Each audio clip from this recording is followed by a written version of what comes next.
Hi there. I'm Scott Norton, and I work for the Council of Chief State School Officers, or CCSSO as we're commonly known.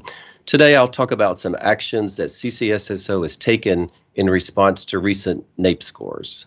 But first, I'd like to play a short video that summarizes our actions.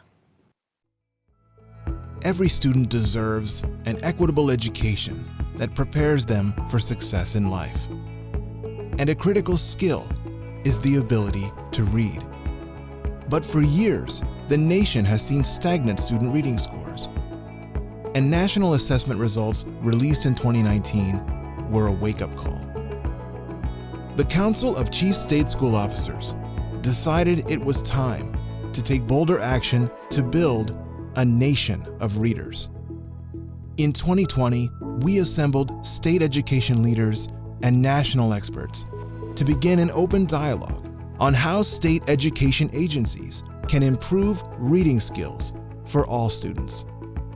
We explored state leadership that has led to results and promising work from around the country. And from that convening comes a nation of readers, a report with 4 concrete actions state leaders can consider to help their students. 1. Articulate a coherent vision for improving literacy, grounded in evidence-based practices, a commitment to equity, and student outcomes. 2. Align state education agency organization, staffing, and practices to support reading as a foundational driver of equity and achievement. 3. Provide guidance to districts and schools regarding aligning curricula assessment and professional learning to what we know works. And 4. Engage college and university partners to support the state reading strategy. Going forward, CCSSO and state education leaders are dedicated to doing what it takes to give every child the opportunity to become a successful reader and ultimately succeed in school and life. To learn more, visit ccsso.org/Literacy Summit.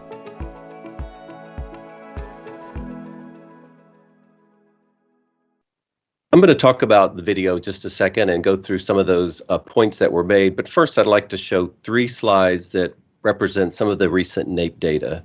First of all, reading scores decreased across the board in 2019 on reading. You can see that grade 4 scores went down, as well as grade 8 scores going down. Secondly, lower performing students decreased the most. You can see the bottom line in each graph represents the lower performing students, and they did in fact decrease more than the students at the higher levels. And finally, states decreased across the board. You can see that a number of states' reading scores decreased in grade 4, but 31 state scores decreased in grade 8.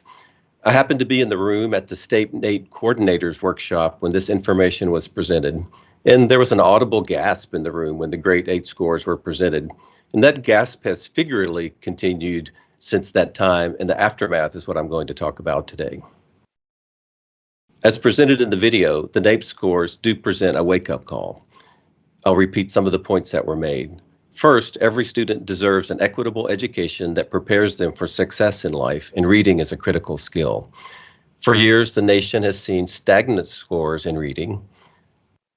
2019 NAEP scores were a wake-up call, so that tells us it is time to build a nation of readers.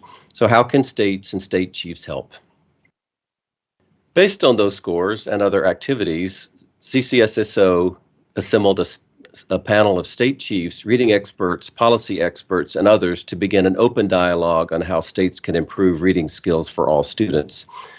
Through advocacy, communication, support, guidance, and engagement, states play a critical role in setting the conditions for key stakeholders, such as those as you see on the screen, to align curricula and instruction to evidence-based practices. From that January 2020 summit, 4 concrete actions emerged that state leaders can take to support improved student reading skills. I'll go into some detail about these, but I'd like to read them now. First, articulate a coherent vision for improving literacy that is grounded in evidence-based practices and a commitment to equity and student outcomes. Second, Align SEA organization, staffing, and practices to support reading as a foundational driver of equity and achievement. Third, provide policy guidance and supports to districts and schools regarding aligning curricula, assessments, and professional learning to the science of reading. And finally, engage college and university partners to support state reading strategy. First, states need to articulate a vision. State chiefs play an essential role in articulating and advocating for the urgency of coherent literacy policy. State chiefs can also play an influential role in setting their state's education policy agenda, of course. Finally, chiefs can also use their position to enlist others in positions of influence to support the cause, a bully pulpit, if you will. A few examples of state leadership are below. Arkansas's Right to Read Act revamped professional development for literacy instruction in their state. Mississippi focused on improving reading by providing coaching support and professional development for teachers and leaders. And Nebraska's Reading Improvement Act emphasizes the importance of strong early reading instruction and individual supports for students who struggle. Secondly, align the SEA, or State Education Agency. ESSA caused one of the most substantial federal education policy shifts in decades. Now states can also better align resources, such as staff and funding, to SEA priorities and can provide effective instructional supports.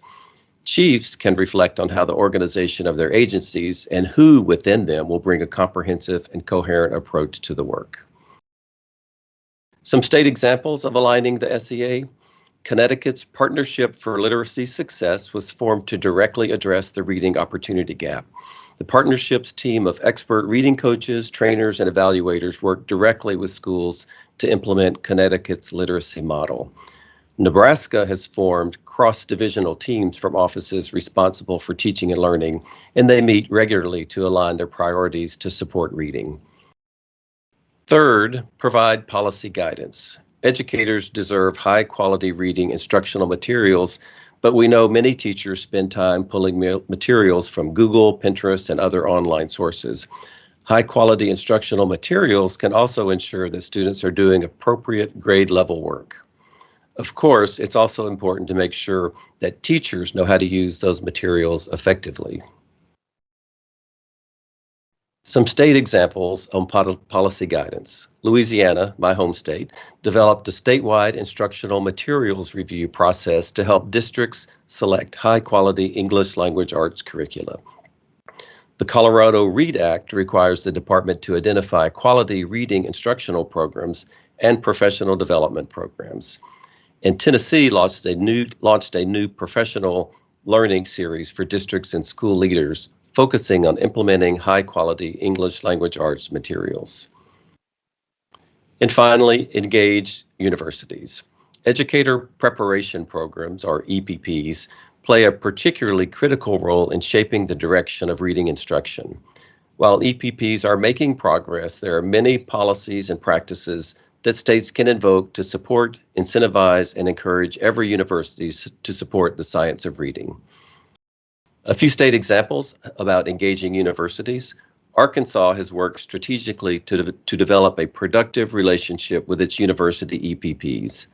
Texas now has a law that requires all new teachers seeking certifications for preschool through 6th grade to pass a Science of Reading exam. In conclusion, I'd like to wrap up by saying it is time to build a nation of readers, and we've presented today 4 concrete actions that can support that effort. Thank you. I'm Ebony Walton, a statistician at the National Center for Education Statistics. Today, I will use data from the National Assessment of Educational Progress, or NAEP, to describe state-level reading achievement in a different way. We are going to focus our attention on lower performing students. Using the NAEP basic achievement level as my baseline, I will define reading skills that lower performing students demonstrate, or more importantly, the skills that they cannot perform. I will then discuss the growing proportions of students in this category across the nation, and I will show states with scores that reach or exceed the NAEP basic range. As Dr. Carr elaborated on how reading scores decreased in recent years, I'll point out a couple jurisdictions that bucked those declines in grades 4 and 8 reading. With these data, I hope to show how each state has the opportunity to improve reading performance for many of their students. To start, let's define what we mean by fundamental reading skills on NAEP. The National Assessment Governing Board defines NAEP achievement levels for each assessment and at each grade. They are NAEP Basic, NAEP Proficient, and NAEP Advanced. While NAEP Proficient is an aspirational goal, describing students who demonstrate competency over challenging subject matter, our focus will be on those who perform at or below NAEP Basic. Quoting the Governing Board's framework for the reading assessments, fourth graders performing in the NAEP Basic range should be able to locate relevant information, make simple inferences, and use their understanding of the text to identify details that support a given interpretation or conclusion. They should also be able to interpret the meaning of a word as it is used in the text. The National Center for Education Statistics uses the framework to develop assessment questions that meet its specifications. By evaluating the types of questions that students in the NAEP Basic range answer correctly, we can identify specific skills they demonstrate as shown on the screen. But what about students who do not meet the NAEP Basic threshold? While the Governing Board does not describe skills below NAEP Basic, we were able to investigate student performance on questions that are scored lower than the NAEP Basic threshold. Here are some of the skills that students below NAEP Basic demonstrate in grade 4 reading. They can describe explicit details in the text. Moving to grade 8, the framework says that students in the NAEP Basic range should be able to locate information, identify the main idea or author's purpose, and make simple inferences from the text. Here are a few more skills in the NAEP Basic range. Using assessment items, we were able to describe skills for students below NAEP Basic. These students can also make simple inferences from the text and use textual information to answer questions. Now that we've defined the skills of students at or below NAEP Basic, let's look at how many students perform at this level. NAEP's latest data in 2019, before the pandemic, showed that 35% of the nation's fourth graders in public schools scored below NAEP Basic in reading. Most states clustered around the national percentage. Here's a color-coordinated map showing the percentage of students below NAEP Basic across the states. Those in yellow had a quarter or less of their students in this category. At grade 4, 2 jurisdictions, Massachusetts and Department of Defense schools, were categorized as yellow. States with between a quarter and a third of their students scoring below NAEP Basic are in light green. As you can see, many of these states are in the upper Midwest. Light blue indicates states with between 33 and 40% of their students scoring below NAEP Basic. And finally, states with over 40% below NAEP Basic are in dark blue. As we've seen in the national results, reading performance declined in many states between 2017 and 2019. These declines translated in growing proportions of students scoring below NAEP Basic in 13 states, shown in gold. One state, Mississippi, had a smaller proportion of students scoring below NAEP Basic compared to 2017, shown in crimson. In grade 8 reading, 28% of the nation's public school 8th graders scored below NAEP Basic in 2019. This map has more yellow and light green than the grade 4 map, indicating smaller proportions of students below NAEP Basic at grade 8. However, the percentages grew in 30 states, and no state had a decrease compared to 2017. In addition to looking at the proportions of students below NAEP Basic, we can also look at how state reading scores compared to the scores for NAEP Basic. If you've noticed in our recent report cards at thenationsreportcard.gov, we overlay national score trends with scores associated with NAEP Basic, NAEP Proficient, and NAEP Advanced to help connect NAEP scores with skills and knowledge related to various points on our scales. Let's do the same for state average scores. Here are the average grade 4 reading scores for all states.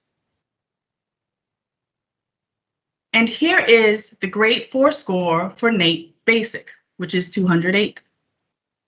As you can see, all but one state had average scores that met or exceeded the NAEP Basic score. You can interpret this finding as average student performance for most states met or exceeded NAEP Basic performance, which I defined earlier in the presentation. In addition to average scores, we also report performance of students at the 10th, 25th, 50th, 75th, and 90th percentiles. Those scoring at the 10th and 25th percentiles tend to score below the NAEP Basic range. Here are the scores for students at the 10th percentile across the states. As you can see, all of these students perform below NAEP Basic, meaning that they exhibit skills I discussed earlier for below NAEP Basic. These scores also show the range in performance at the 10th percentile, with a few states being closer to the NAEP Basic score than most others. Moving to grade 8 reading, here are the average scores for the states. And here is the score for the NAEP Basic. All states had average scores above the NAEP Basic score. This means that average student performance met or exceeded the skills I described at the top of my talk. Looking at the scores at the 10th percentile, you'll see that all jurisdictions except for one scored below NAEP Basic.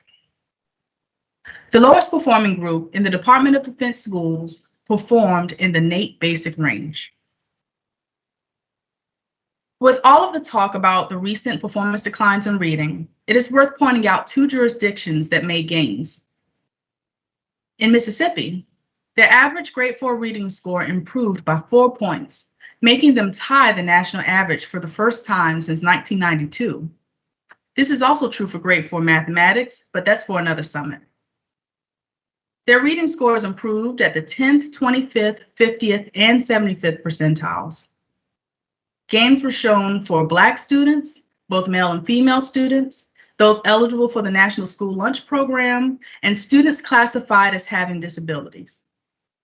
About half of Mississippi's fourth graders attended rural schools, and these students also made gains. The District of Columbia was a lone jurisdiction that showed improvement in grade 8 reading compared to 2017. Those gains were made by female students. And while not statistically significant, Hispanic student scores trended up. I encourage you to take a look at these and other state results from NAEP to see how reading performance varies across states and over time, particularly for lower performers. Before I close, the IES Reading Summit wouldn't be complete without evoking the wisdom from one of our nation's brightest educators, author and Presidential Medal of Freedom recipient, Maya Angelou.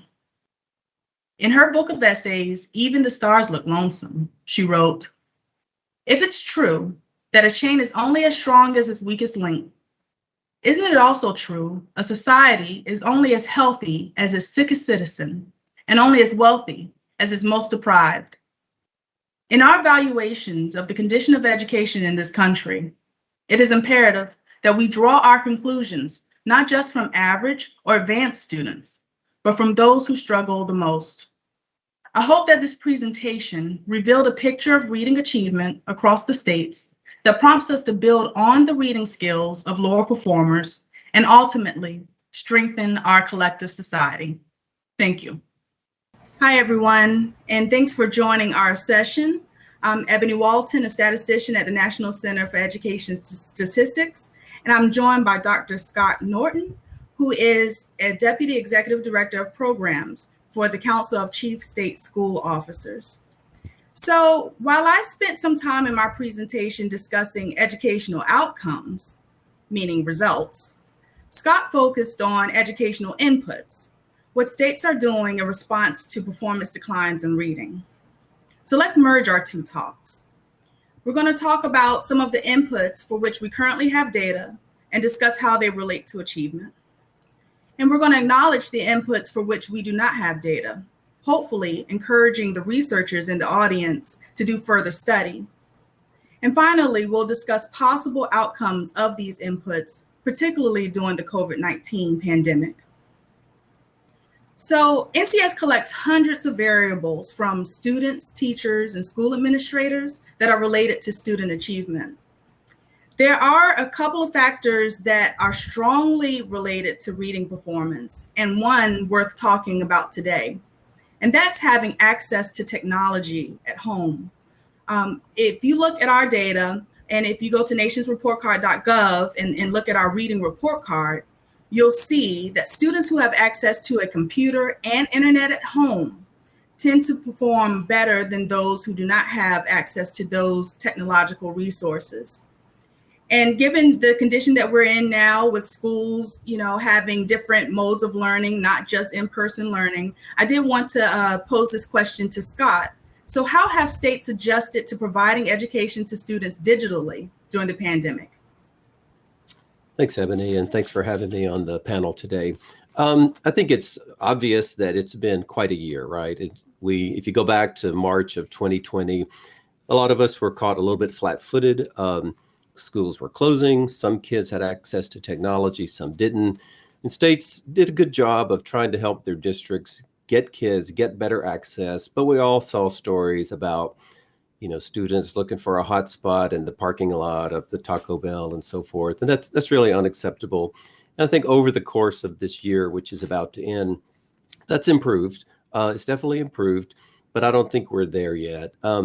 So we know from data that NCES has collected that it's a real mixed bag out there. There's places where lots of kids are in school, most kids, perhaps even almost all kids, all the way to some remaining jurisdictions where they're still mostly virtual.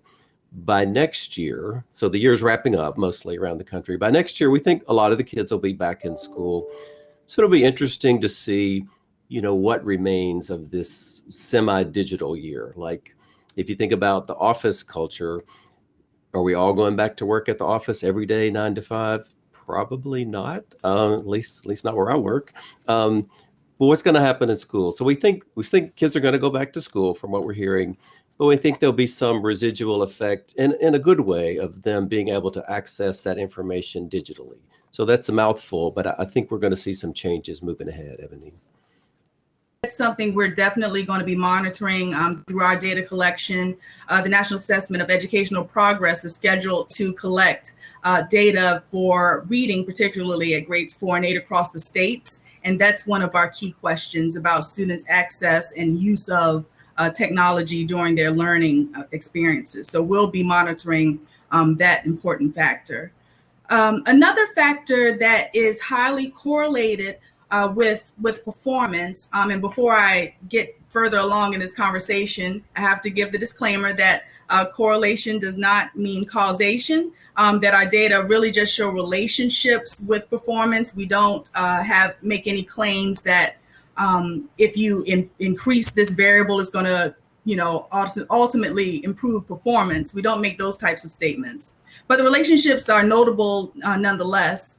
And the other kind of cadre of variables that relate well with reading performance is student confidence and how they are able to perform various reading tasks. And again, I will encourage everyone to go to nationsreportcard.gov and look at our reading report card to see the proportion of students who report that they have difficulties identifying the main ideas in passages, or the students that say they don't know the purpose of an article. It's really hard for them to do these critical reading tasks, and how that relates to whether or not you're a higher performer versus a lower performer. So please do review those data, and we have those data across the states as well. So you can see the proportion of students who are self-reporting that they're having some issues with these fundamental reading tasks in your state. So Scott, I do notice that you had 4 recommendations in your wonderful piece from CCSSO about a nation of readers. And the first factor that you mentioned was that states should set a coherent vision. So are there characteristics among the states that set coherent visions for improving reading? I think we found that there are some, Ebony, and I appreciate that question as well. So just a word about CCSSO. If you're not familiar, it's right there in the title, Council of Chief State School Officers. So we exist to support the state chiefs or state superintendents, as they're called in most places. And by extension, State Department of Education staff members. We work with them a lot. That's my job. Gina said it up front. Before I came to CCSSO, I was a state education person. So one thing we found, and it's really our mission, is that leadership matters. It's important that chiefs set that vision and bring everybody to the table to be able to implement it. That's kind of a big ticket item. And chiefs, of course, have been super busy this year and lots going on, but they've continued to provide leadership to both their state education system as well as folks who work in the organization. We'll talk about it a little bit more, but how they organize their State Department of Education can matter. I don't know how many of the folks on the line have been through a organizational or reorganization of your whole team. That's a big thing. It can be helpful. It can also be a little bit disruptive. I've been through a few of those myself. But some states have found that reorganizing their staff does help lead to aligning their resources to help folks out in the field. And that could either be done formally, a top to bottom reorganization, or more informally, just getting work groups together, work teams together. But there are some commonalities, I think, across different states that we've seen. So, as a statistician and thinking about the data that we have at IES, I think that's probably one of our weaker points. We really don't have a lot of data about how well organized state leadership is and how that's changed over time. But of course, we know that that may be an underlying contributor to some of the results that we see. And again, I do ask the researchers in the audience to think about how to evaluate states' leadership organization and how that relates to outcomes, educational outcomes. So the second part of your article mentioned state organization and staffing and how that's critical, which is related to your last comment. So are there roadblocks for states to dedicate resources to improve reading? Are there roadblocks to organizing as they need to really hit the issue in a strong way? Sure. And, roadblocks exist in every organization, and they're not unfamiliar to all of us who work in different organizations. I think there's state departments of education tend to be pretty big by nature. They're the government, obviously. Government can be bureaucratic. So change is hard. There's a certain inertia that happens in organizations, and putting activities or emphasis on things that help folks begin to want to change, I think is just sort of a pretty basic thing across the board. Secondly, I think everybody knows if you talk to folks in state departments of education, almost to a state, they'll say, we're a local control state. Like, we actually don't do that. It happens out in the field. It happens out in the districts and schools. And that's true. But, there are ways, and some of them are in the report. You can read about it. But there are ways to help districts and schools think about what's needed and to support them so that change can happen. And organization is one, but there are definitely other ways as well. And Ebony, let me just go ahead and say a word about the report. It is all throughout our talk, but I think it's going to be in the conference materials. It's A Nation of Readers. If you don't see it, you can just Google CCSSO, A Nation of Readers. It'll come right up. It's pretty user-friendly. It's not very long, so I encourage folks to take a look. That and it is a nice piece and very thoughtful and thorough. So I definitely second that recommendation for people to review that material. Let's see here. So the third element that CCSSO is recommending is for states to provide policy guidance. And this is related to providing high quality instructional materials and promoting high quality curricula. And of course, all of that promotion requires clear communication throughout your state. So in this whole discussion about high quality, how do you classify instructional materials and resources as high quality? Yeah, so CCSSO is a champion of high quality instructional materials. We're a champion of high quality assessments. We've been on record for that for a number of years. That said, I want to be clear, we don't evaluate curriculum, we don't evaluate assessments. It's not our role to do that, but we do promote that as a concept. So we have several different networks. I'll mention one in particular. We have a group called the Instructional High Quality Instructional Materials Network. It's about a dozen or so states, and they focus on not only encouraging districts to implement high quality curricula, but also professional development for teachers around that curricula. That's been going on for several years and been one of our more successful initiatives. Like I said, we don't do evaluations of curricula ourselves, but we do promote that. I'll mention EdReports. You can go to edreports.org. We think they've done a great job. They've done lots of evaluation of different programs that are out there for English and math. So you can take a look, and we've encouraged districts to look at EdReports as well. And the final component with your recommendations were to engage with colleges and university partners, particularly for educator preparation programs. So in addition to these programs, how else can colleges and universities support states?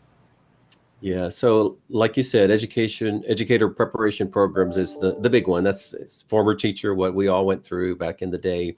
And I think that's the most obvious. But some states have partnered with universities to provide training. They've done other things to work together. A lot of times, if they have broad-based policy groups, such as commissions or panels, they'll invite universities to participate. We certainly encourage that. It's like everything else in this report, it's hard, right? There's a lot of universities out there. States have a lot going on, so they have to make a deliberate attempt to engage the universities. But I think those that have found success with that, and we encourage that to continue. So I see that we have a few questions from the audience, and I want to start with one from Beth LaDuca. Hopefully I didn't mispronounce your name, but she asked about the high rates of third grade retention in Mississippi and wondered if, retention policies could contribute to, the results that we see. Yeah, I can say a little bit about that, but not a whole lot of detail. Let me skip to the present for just a second, then I'll address that. We've actually had that question about next year, like when folks go back to school, we've got evidence already that, there's going to be disproportionate impact of the pandemic.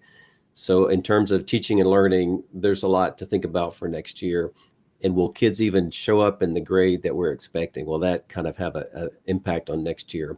About Mississippi specifically, my understanding is they've looked at that. I don't have the data in front of me, but the department has studied that and believe that the retention does not diminish their NAEP success, if you will. Another question, and I might say, so again, a statistician working for NCES, we do have some data about students' modal age.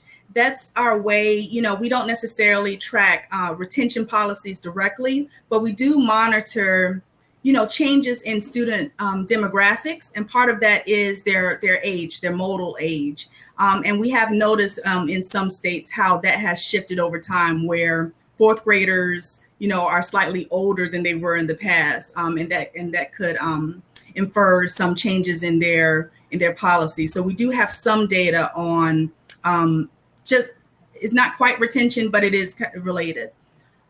We have another question here from Ivy Sitkowski about whether or not these current initiatives that CCSSO is proposing, how they're different from past policies, with No Child Left Behind, with Race to the Top. Could you speak to that? Yeah, a little bit. And I should have said this at the beginning. I'm not a reading expert. That's not what I taught. I'm not a expert in the field, but I have followed this work that we've done and remain interested in it. I think what we look for is trends and activities or actions that states could take based on the summit is where that started and the research that followed that really exists despite which federal law we're under, whether it was No Child Left Behind or ESSA or whatever particular impacts. Our recommendations are more broad than that and hopefully would fit well with any of the initiatives that are going on or whichever federal law we happen to be under at that time. This is a great question from Carol Jago. How can states inspire school level leaders to respond to the wake-up call rather than waiting for policy to change? You know, we know that there's a process to actually implementing change at a policy level, but what can school level leaders do now? Yeah, I think to the point of the whole summit, right? Like that's what we're all working on. I don't have a magic answer for you. I will just reflect, and I said it in the presentation, the 8th grade scores in particular, like we all knew reading was an issue. Like it wasn't new, but when it was that widespread and that many states where the scores went down, Ebony, I was there when you presented those data. It got everybody's attention, and not just in that room, but it continued on. I will say there was a lot of activity and a lot of energy around that. That summit was January of 2020. Within a month, we were all shut down, and people were dealing with every crisis you can imagine. So we lost a little bit of our momentum. I think we're trying to get that back now that we're engaging, and this all happens down at the classroom level. So we work with states, and we really just work with states. So we're gonna stay on that. We're not gonna give up, but getting it to a wake-up call down to where it matters, I think is a great point that Carol made. So I have another question from Catherine Champeau. I'm sorry again if I'm mispronouncing your name, where she's asking about how it matters about who is actually teaching our most challenging students to read. Are you finding that the most expert teachers are working with some of our most struggling readers? What have you seen as far as identifying strong teachers and placing them in some of these challenging areas in the states? Yeah, Ebony, I don't know if NCES collects that kind of information, but I'd be interested in it as well. I think anecdotally, we can make an assumption that a lot of times that probably doesn't happen. Teachers want to get out of a school and get to a different school or work with better performing kids. And that's a challenge, right? We need our best teachers helping students who need that help the most. Again, a lot of that does happen down at the local level, but it's a great point, and one that I hope we don't lose as we continue down this path. And thanks, Scott, for bringing up some of our data around this issue. Again, while we have a lot of data, a lot of resources, when it comes to identifying, highly qualified teachers, we have some indications about certifications and professional development. However, we don't really have strong measures for actual teacher quality. That requires a little bit deeper investigation. And so again, I do call out to all the researchers in the audience to hopefully help us understand the qualities and characteristics of teachers that lead to successful learning experiences, particularly for our challenging readers. I just glanced this morning at something as traditional as the number of years that teachers teach and how that's related to reading performance. And it's actually not that strong of an indicator compared to some of our other variables. So, again, I do ask the researchers to do some investigations. Let's see here. I'm looking through some of the other questions. I know we have a few more minutes. Let's see. So I know there was a comment about from Valerie Walton about training special education teachers and what you can glean from teaching students who are identified as having a disability and how those lessons can also help other teachers, not just for students with disabilities. How are states increasing the training for teaching students with disabilities how to read? And how have those lessons expanded outside of just dealing with students with disabilities? Yeah, I didn't address that in any of the prepared comments, but it's certainly extremely important. Again, I'm not a hands-on practitioner with this, but I will say that's been a big topic in our network, our instructional materials network, which includes a lot of professional development training as well. So not just students with disabilities, but English learners who have disabilities. There's a lot there to digest. We have a number of state collaboratives that meet regularly. If you're familiar with CCSSO, you've heard of those collaboratives, used to be called SCAS groups, and they dig into lots of detailed issues such as, instructional materials, how to help students get better instruction, particularly students with disabilities or English learners. So it's something that is ongoing. I don't think there's a magic answer to that, but it's certainly important. And through whatever resources and networks we have, we hope to keep an eye on that. I appreciate the Valerie pointing that out. Great. Yes. And again, obviously we collect data on students classified with disabilities. We collect data on English learners, and we continue to monitor their progress over time. Of course, these groups are diverse in their abilities and skills. So I encourage people to dig deeper. Don't just look at the average scores for these groups, but actually investigate even within their performance distribution, where there are strengths and weaknesses over time. I see one question here from Amy Maples, and this is related to policy. How these data reflect policy changes. With Race to the Top, there have been so many major shifts in educational policy over the last decade or so. How do you all think about these policy changes in terms of the outcomes that you see in the data? How do you marry the two in your own review of the data?